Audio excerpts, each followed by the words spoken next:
Bismillahirrahmanirrahim. Assalamualaikum warahmatullahi wabarakatuh. Alhamdulillahirabbil alamin. Wassalatu wassalamu ala asrafil anbiya'i wal mursalin Sayyidina Muhammad wa ala alihi wa sahbihi ajma'in, amma ba'd. Anak-anakku sekalian, pada bulan yang mulia ini kita ketemu dalam acara pesantren Ramadan, di mana Bapak ditugaskan oleh sekolah untuk menyampaikan materi tentang saum. Anak-anakku sekalian, saum ini diwajibkan oleh Allah Subhanahu wa taala pada Nabi Muhammad dalam bulan Ramadan, itu adalah pada tahun kedua Hijrah. Yang sebelumnya diwajibkan kepada Nabi itu adalah 3 hari dalam setiap bulan, yaitu tanggal 13, 14, 15 dari setiap bulan. Itu sepanjang Nabi dewasa itu menjalankan syariat seperti itu puasanya. Ditambah dengan Asyura 1 hari, jadi 4 hari. Adapun setelah Nabi melakukan hijrah dan tahun kedua, Allah memerintahkan kepada Nabi Muhammad di bulan Sya'ban itu dengan turun ayat surat Al-Baqarah 183 yang berbunyi, A'udzubillahi minasyaitonirrajim, Bismillahirrahmanirrahim, Ya ayyuhalladzina amanu kutiba alaikumusiyam kama kutiba alal ladzina min qablikum la'allakum tattaqun. Dalam ayat ini ada kata ya ayyuhalladzina amanu, ada kutiba alaikum, dan ada kata la'allakum tattaqun. Ini menunjukkan bahwa antara iman dan takwa itu di tengah-tengahnya ada siam, ada puasa. Dan kata takwa itu merupakan hasil atau kata penghujung dari kata iman dan siam. Ini menunjukkan bahwa tidak mungkin seseorang menjadi takwa manakala keimanannya tidak ada. Dan ketakwaan itu tergantung pada satu, keimanannya, yang kedua tergantung kepada ketaatannya yang disimbolkan dengan pelaksanaan syariat lahiriah, diantaranya adalah puasa. Anak-anakku sekalian, dalam puasa ini tadi sudah dijelaskan pada tahun kedua hijrah Nabi Muhammad SAW baru diwajibkan untuk melaksanakan ibadah puasa. Dalam puasa, pertama dasar yang ingin Bapak sampaikan adalah di situ ada variabel ta'rif, yaitu pengertian. Yang kedua ada variabel syarat sahnya. Yang ketiga ada variabel syarat wajibnya. Yang selanjutnya adalah rukun puasa dan hal-hal yang membatalkan puasa. Itu dasar yang harus dipahami terlebih dahulu. Kenapa harus diperhatikan hal itu? Karena standar diterimanya lepasnya kewajiban atau taklif dari Allah Subhanahu wa taala terhadap umat manusia itu adalah syarat dasarnya adalah sesuai dengan syariat, dan syariat itu yang diungkapkan tadi. Anak-anakku sekalian, sebagaimana kita ketahui bersama bahwa puasa itu secara lughah adalah al-imsak, artinya menahan diri. Sementara menurut istilah adalah al-imsaku an jamil muftirat ala wajhin mahsusin, yaitu menahan diri dari segala sesuatu yang membatalkan puasa dengan cara-cara tertentu. Anak-anakku sekalian, pada prinsipnya puasa itu adalah meninggalkan. Tidak ada amalia khusus dalam puasa itu, karena puasa itu adalah meninggalkan makan, meninggalkan minum, serta meninggalkan hal-hal yang dilarang. Maka sifatnya puasa itu adalah adamiyun, yaitu sesuatu yang tidak nampak. Sehingga Allah Subhanahu wa taala berfirman dalam hadis qudsi, Asyamu li wa ana ajibihi. Puasa itu adalah untukku dan yang aku sendiri yang akan memberikan balasannya. Itu adalah puasa. Jadi puasa itu adalah sekali lagi menahan diri dari segala sesuatu yang dapat membatalkan puasa. Yang kedua yang akan dibahas adalah tentang syarat sahnya puasa. Ada syarat sah, ada syarat wajib. Ini harus dibedakan dan dipahami oleh anak-anakku sekalian. Syarat sah itu adalah syarat di mana jika tidak terpenuhi sejak awal hal itu, maka tidak sah puasanya. Syarat sahnya puasa itu adalah satu adalah Islam. Orang yang melakukan puasa itu beragama Islam, yaitu dengan ditandai dengan mengatakan asyhadu an la ilaha illallah wa asyhadu anna muhammadar rasulullah. Atau misalkan kalau dia adalah seorang muslim keturunan, maka dia cukup membacakan syahadat ketika dia belajar di madrasah atau diajari oleh orang tuanya dan dibacakan dalam sholat. Yang kedua, syarat sahnya adalah seseorang boleh berpuasa dan sah dinyatakan sah puasanya manakala dia an-niqa minal haidi wan nifas. Dia tidak sedang haid dan tidak sedang nifas. Ini nampaknya khusus bagi perempuan. Jadi perempuan yang sedang haid, anak-anakku sekalian, baik kelas 10 maupun kelas 11, jangan memaksakan diri karena itu adalah tidak sah dan wajib qada di luar bulan Ramadan. Yang ketiga adalah wal aqlu, dia berakal, artinya mempunyai kesadaran diri, punya pemikiran, punya kewarasan dalam berpikir, punya akal sehat. Itu di syarat wajibnya puasa. Bagi orang yang tidak sehat akalnya, apakah dia gila ataupun dia tidak normal akalnya, maka tidak diwajibkan puasa atasnya. Yang keempat adalah wal waqtul qabilu lisaum, adanya waktu itu pantas dan menerima untuk berpuasa.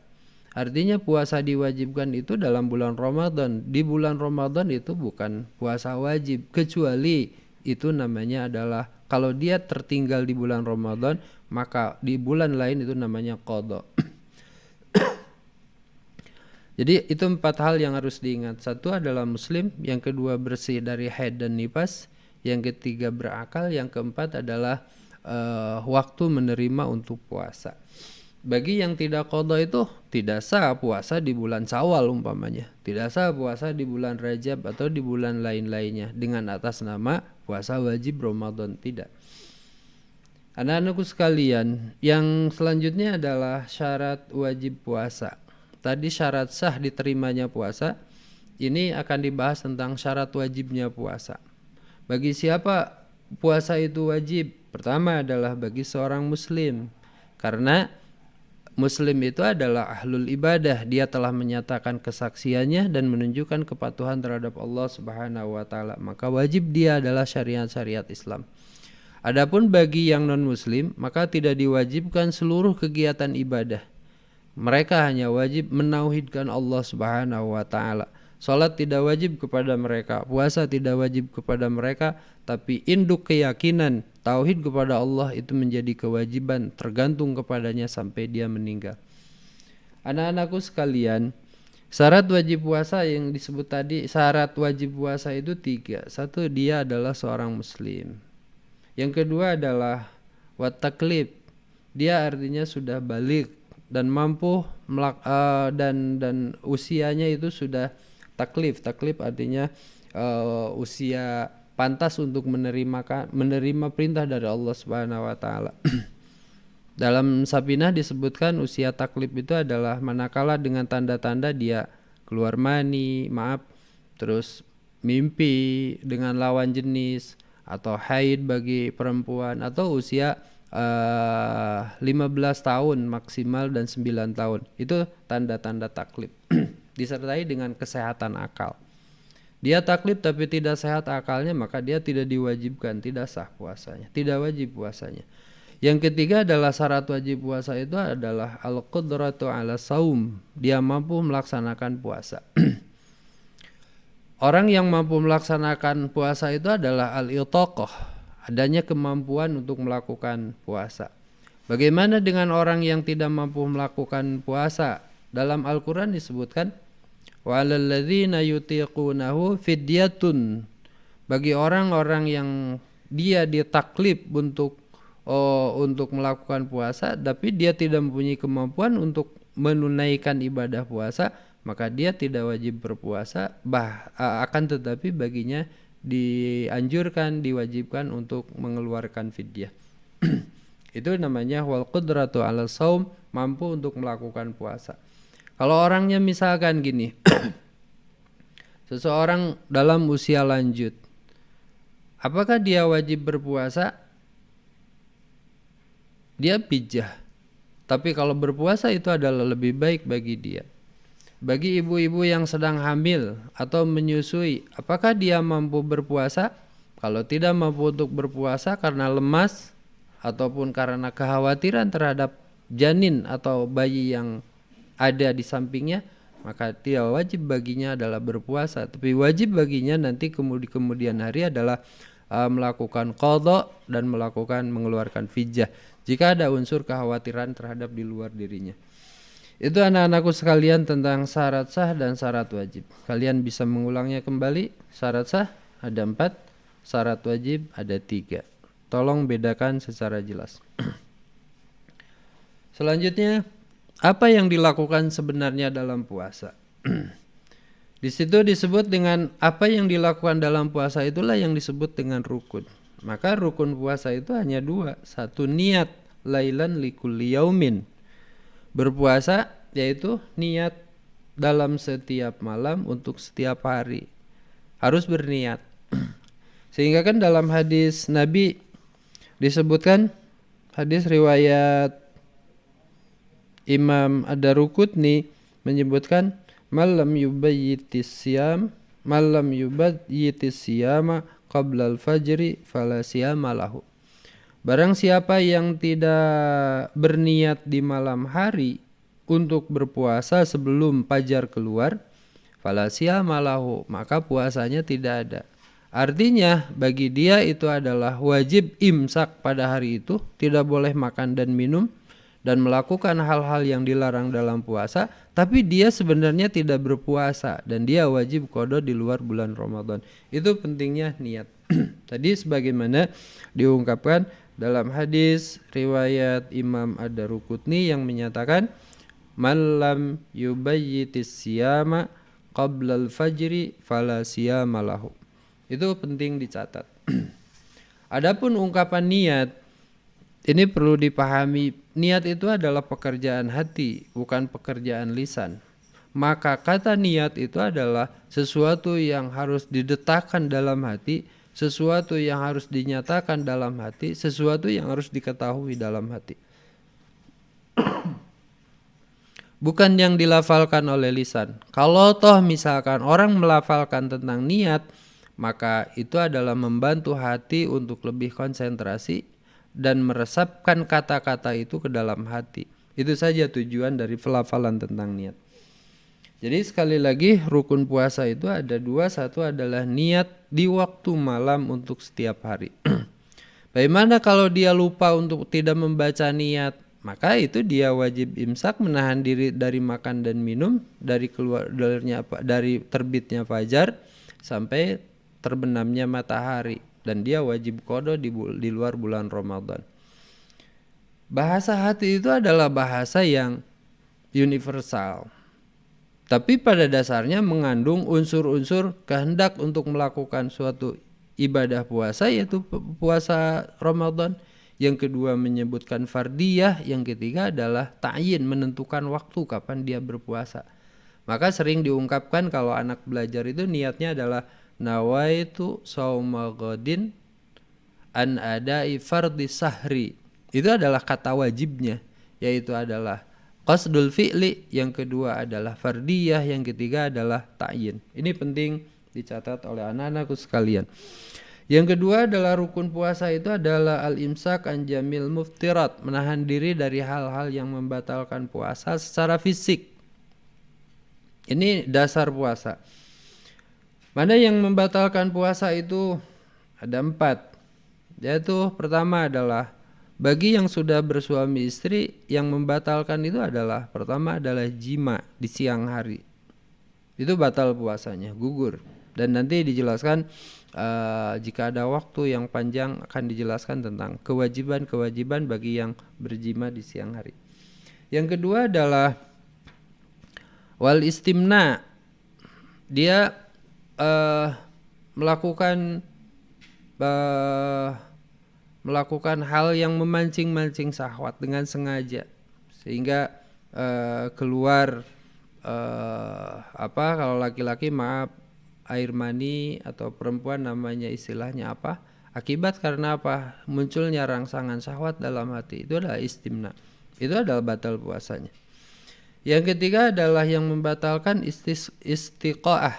Istiqaah itu adalah mencari jalan untuk muntah. Kalau muntahnya sendiri tidak membatalkan puasa, tapi bersengaja untuk mencari-cari untuk muntah, itu yang membatalkan puasa. Dia batal puasa, tidak boleh makan dan minum setelah muntah yang dipaksakan itu, dan dia wajib mengqadai di luar bulan Ramadan.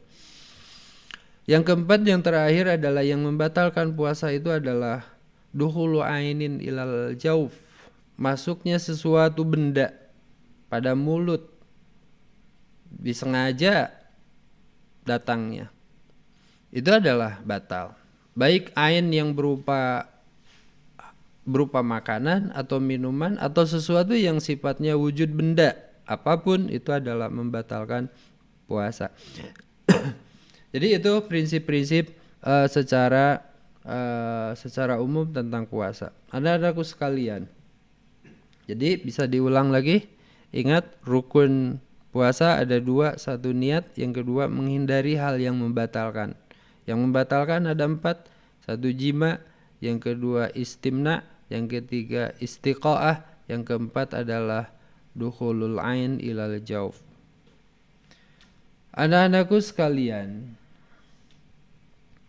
kalau kita memperhatikan puasa, dalam puasa itu Imam Al-Ghazali membagi ke dalam 3 kategori.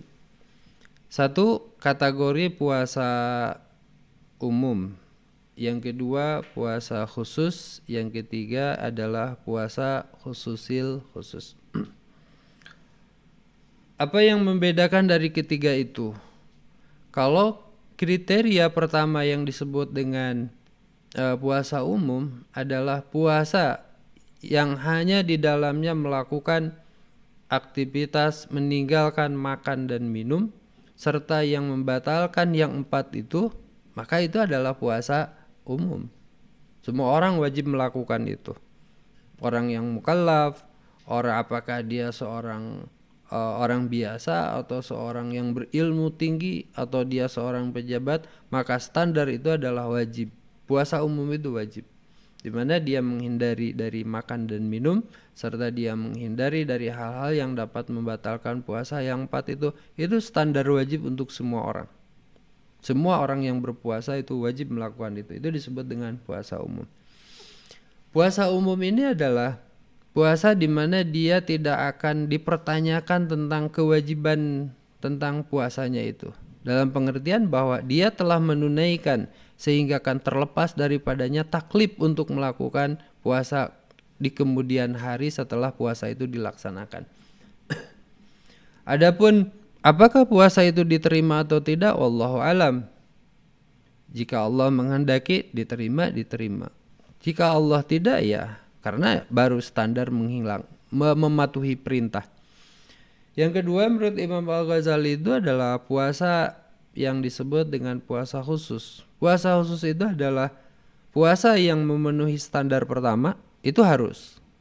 Plus di dalamnya adalah menambah kriteria 5. Yaitu pertama adalah hifdzul lisan, yang kedua adalah hifdzul ain, yang ketiga adalah hifdzus sam'i, yang keempat adalah hifdzul yad, yang kelima adalah hifdzur rijl. Puasa khusus ini disebut puasa khusus manakala seseorang mampu menahan lisan untuk mengatakan sesuatu yang buruk, baik berupa aib orang lain atau sesuatu yang tidak disenangi orang lain untuk diungkapkan. Maka kata Rasulullah SAW menyatakan dalam hadis, khamsun yuftirnas siyam, 5 hal yang dapat membatalkan puasa. Pertama adalah al-ghibah, mengumpat. Yang kedua adalah al-kidz, berbohong. Yang ketiga adalah al-yamin, al-kadib, sumpah palsu.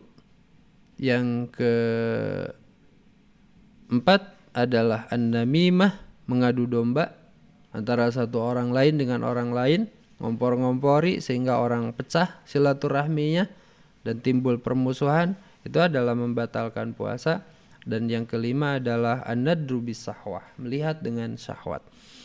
Ini menunjukkan bahwa kualitas ini sudah naik. Orang yang melakukan puasa khusus itu adalah orang yang telah memenuhi kewajiban secara umum tentang puasa dan dia memenuhi kekhususan. Yaitu kekhususannya 5: menjaga lisan, menjaga mata, menjaga telinga, menjaga tangan, dan menjaga kaki dari hal-hal yang diharamkan oleh Allah Subhanahu wa taala. Kalau kita identifikasi dalam hadis Nabi yang dinyatakan tadi bahwa 4 pekerjaan itu adalah dilakukan oleh lisan, yaitu berbohong, mengumpat orang, bersumpah palsu, mengadu domba, itu dilakukan oleh lisan. Dan satu yang dilakukan oleh mata adalah an-nadru bis-sahwah, melihat dengan syahwat. Melihat dengan syahwat ini bisa mempunyai pengertian yang luas. Di antaranya adalah pengertian bahwa melihat sesuatu yang menimbulkan gairah syahwat itu membatalkan pahala puasa.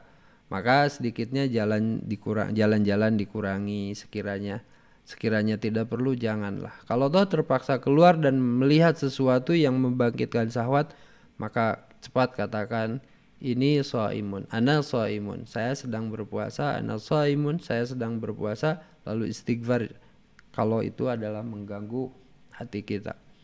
Yang kedua, pengertian an-nadru bis-sahwat itu adalah orang itu senangnya dipuji. Maka ketika seseorang melihat orang lain, maka ketika dia melihat dengan sudut pandang yang buruk terhadap orang lain, itu adalah syahwat. Syahwat dirinya ingin dipuji dan dihormati, sementara syahwat orang lain itu dia memandang untuk dilemahkan dan direndahkan. Itu adalah membatalkan puasa. Anak-anakku sekalian, itu 5 hal yang dapat membatalkan puasa. Jika seseorang yang puasa umumnya terpenuhi, lalu kemudian dia memenuhi standar puasa khusus yang 5 itu, maka dia layak mendapatkan pahala di sisi Allah Subhanahu wa taala. Sehingga Allah berfirman dalam hadis diungkapkan oleh Nabi Muhammad, as-saumu li wa ana ajzi bihi. Puasa itu hanya untukku dan aku yang akan memberikan balasan terhadap puasa itu. Dalam hadis diungkapkan kullu hasanatin ya'maluha ibnu Adam tudha'afu asran. Setiap kebaikan yang dilakukan oleh manusia maka akan dilipat gandakan 10 kali. Ila sab'ami'ati di'fin, sampai 700 kali lipatan. Illa saum, kecuali puasa. Wa inna Allah ta'ala yaqul as-saumu li wa ana ajzi bihi. Puasa itu adalah milikku wa ana ajzi bihi, dan aku akan membalasnya. Yadi'u sahwatahu wa aklahu wa syarabahu min ajli wa saumu junnatun wa lis-shaimi farhatani, farhatun indal iftar wa farhatun indal liqa'i rabbih. Dalam hadis ini dijelaskan bahwa setiap kebaikan yang dilakukan oleh manusia itu akan dilipat gandakan 10. Dan Allah akan melipat gandakan sampai 700. Kecuali puasa. Artinya adalah puasa bisa berkali-kali lipat dari lipatan itu. Sampai Allah Subhanahu wa taala berfirman, puasa itu adalah untukku dan aku akan membalasnya. Kenapa demikian istimewa puasa itu? Sehingga kan kalau puasa lain itu ada nilainya 10, ada nilainya 70, ada nilainya 700, sementara puasa adalah tidak seperti itu dan dirahasiakan. Ini menunjukkan bahwa puasa itu adalah sesuatu meninggalkan seseorang berpamitan dan seseorang disebutnya berpisah dengan syahwatnya. Dan berpisah dengan syahwat itu adalah syahwat sesuatu yang kecenderungan manusia untuk mendapatkannya. Sementara puasa adalah meninggalkan apa yang diinginkannya. Syahwat untuk makan, syahwat untuk kekuasaan, syahwat untuk terhadap wanita lawan jenis. Maka dengan puasa itu adalah meninggalkan syahwat. Meninggalkan syahwat itu adalah sesuatu yang mendekatkan pada sifat Allah yang disebut dengan somadaniyah. Tidak mempunyai ketergantungan terhadap materi. Dan puasa itu melepaskan ketergantungan terhadap materi. Melepaskan ketergantungan buruk pada yang lain. Itu sehingga Allah Subhanahu wa taala menyatakan puasa itu adalah untukku dan aku yang akan membalasnya. Dan orang yang berpuasa itu akan mendapatkan dua kebahagiaan. Satu, kebahagiaan saat berbuka, dan kedua adalah kebahagiaan saat bertemu dengan Tuhannya. Ini menunjukkan bahwa ada puasa yang diterima oleh Allah Subhanahu wa taala dan ada puasa yang berpuasa dan sah puasanya tapi tidak diterima oleh Allah. Puasa yang diterima oleh Allah Subhanahu wa taala dan layak mendapatkan pahala, dia mendapatkan dua kebahagiaan itu. Berbahagia saat berbuka puasa karena diampuni dosanya, dan dia kelak di akhirat akan bertemu dengan Allah Subhanahu wa taala. Adapun puasanya hanya meninggalkan makan dan minum serta yang membatalkan yang 4 itu, dia hanya mendapatkan kebahagiaan saat berbuka saja. Untuk itu pada saat ini saya mengajak pada anak-anakku sekalian meningkatkan kualitas puasa itu, mulai dari yang dilarang itu ditinggalkan. Yang kedua adalah tahap kedua puasa khusus yang 5 itu mulai dijalani untuk ditinggalkan dan dikendalikan. Maka itu sudah layak mendapatkan pahala di sisi Allah Subhanahu wa taala. Yang ketiga, ada yang disebut dengan puasa khususil khusus. Khusus spesial. Yang diminus di sini adalah hal yang bersifat pemikiran. Kehendak yang bersifat pemikiran. Kalau tadi yang dilarang tahap kedua itu adalah puasa khusus itu adalah kehendak-kehendak syahwatiyah. Kehendak-kehendak yang kepameran, ingin posisi, menghina orang, merendahkan orang.